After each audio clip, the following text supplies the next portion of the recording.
Hi children, this is Venkatramana. Today's class, 8th class Physical Science, second unit, friction chapter. In that friction chapter, we already completed conceptual synopsis and all concepts we discussed. And now we are in a situation where we are discussing improve learning question and answers. A few question and answers already we discussed that. Now let us go for some more question and answers where we can able to improve our learning. Next. Give examples of how is friction responsible for energy wastages.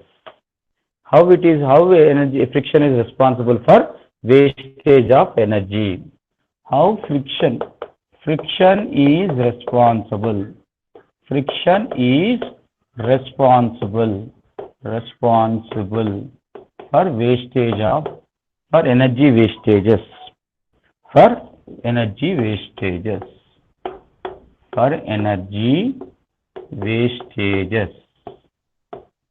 How it is responsible? We know that whenever the moving parts of machines are going on moving, due to the friction, then mechanical energy will convert into heat energy. When that mechanical energy converts into heat energy, that heat energy will be utilized, that heat energy will be absorbed by the surroundings and it will be wasted. Instead of what to call that energy converting into heat energy, if that mechanical energy only, that energy might have been the mechanical energy only, then that machines might have done more work. So mostly in the machines, what will happen? Due to the conversion of that mechanical energy into heat energy, so what happens? Wastage of energy is taking place.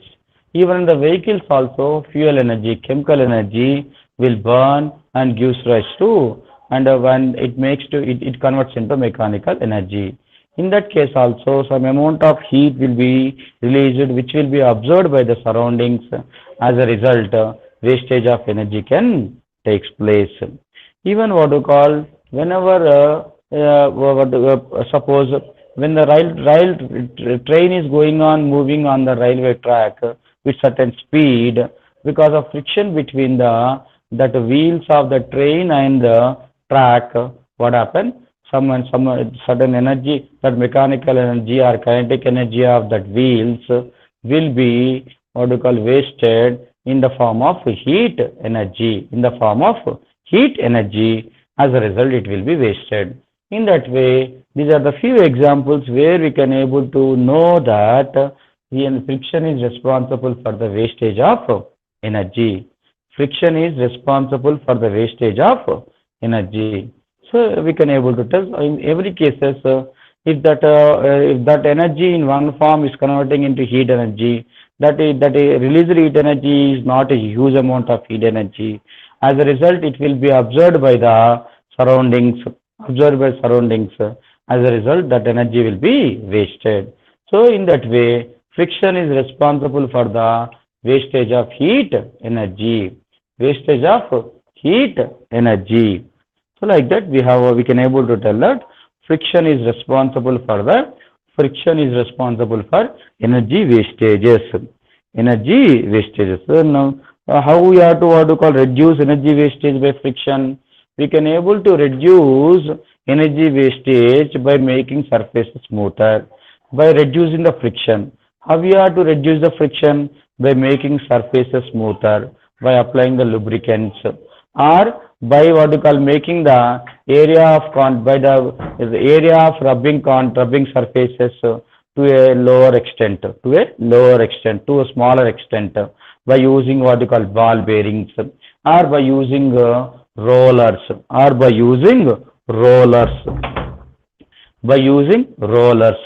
In that way, we can able to reduce the friction. As a result, wastage of energy will be reduced or minimized. So if you reduce the friction, automatically where the what we call friction is responsible for the wastage of energy will be reduced. So what are the precautions we have to follow? The precautions what we have to follow to reduce the friction, that are the what we call responsible for the reducing of wastage of energy. energy. In that way, we can able to reduce the wastage of energy. Next, due to the friction. Next. Draw a free body diagram to show various forces acting on a body which is sliding on an inclined plane. On an inclined plane, if a body going on sliding, then what are the forces which are acting on that inclined plane, which we have to show with the help of a free body diagram. Free body diagram on inclined plane. Now, what is the FBD? Free body diagram. Free body diagram. What is FBD? FBD diagram means free body diagram. What is a free body diagram? Free body diagram is a picture which gives an idea regarding all the forces which are acting on the body at that position. Free body diagram. What is the free body FBD free body diagram? That are the pictorial representation of forces acting on a object. In all the forces which are acting on the object, if you represent in a picture by indicating all that directions, then that is known as a free body diagram. Free body diagram. So first of all, we'll take one plane surface or one table. On the table, what you call, we will arrange one inclined what you call position, inclined slab. So let us place one pillar. On that pillar, if I place one what you call cardboard, on that cardboard, let us assume that one wooden block is going on acting, one wooden block. Then on that wooden block, how many forces are acting and in what direction it is moving, that if you indicate with all the forces direction, that is nothing but a free body diagram. First of all, its force will act perpendicularly downwards, vertically downwards, which is equals to its weight. Then one normal force will act. This is known as normal force. Then Earth's gravity is going on pulling in this direction. Earth's gravity. So it's going on pulling. F is equals to m into g. The acceleration is going on what we call pulling towards this direction, F. Then a frictional force, sliding force will act. Sliding force which you try to what we call oppose. This is known as sliding friction. In that way, we can able to indicate FBD diagram, free body diagram. So what is a free body diagram? Here?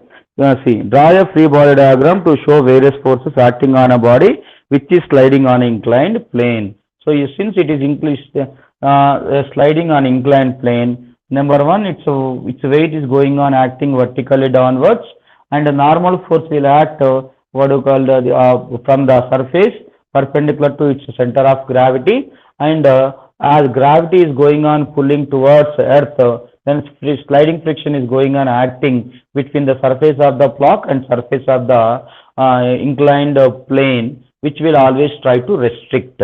So what is the W? Weight of the block.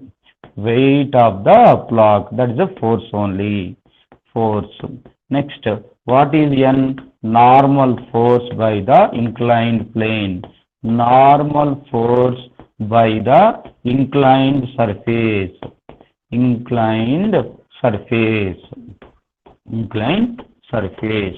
Number third, what is the capital F? Gravitational force which is going on pulling towards earth.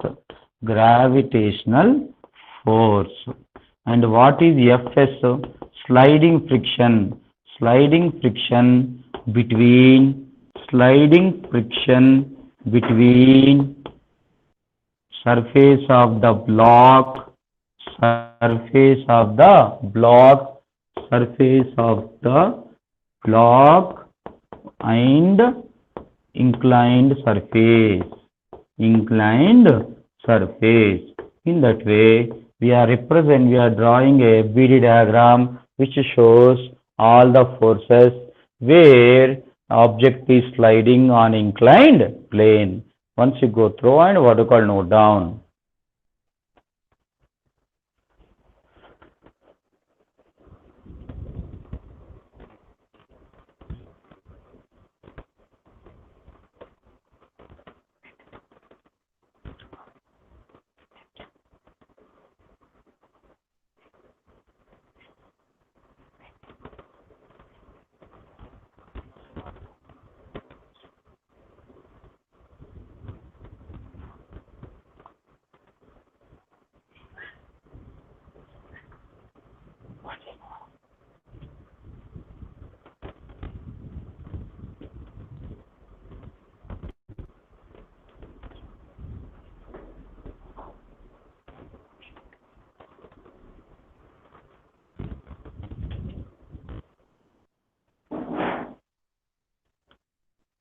Now, let us go to the next question.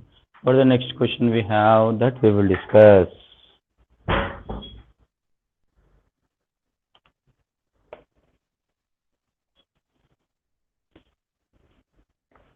FBD diagram we discussed. Next question is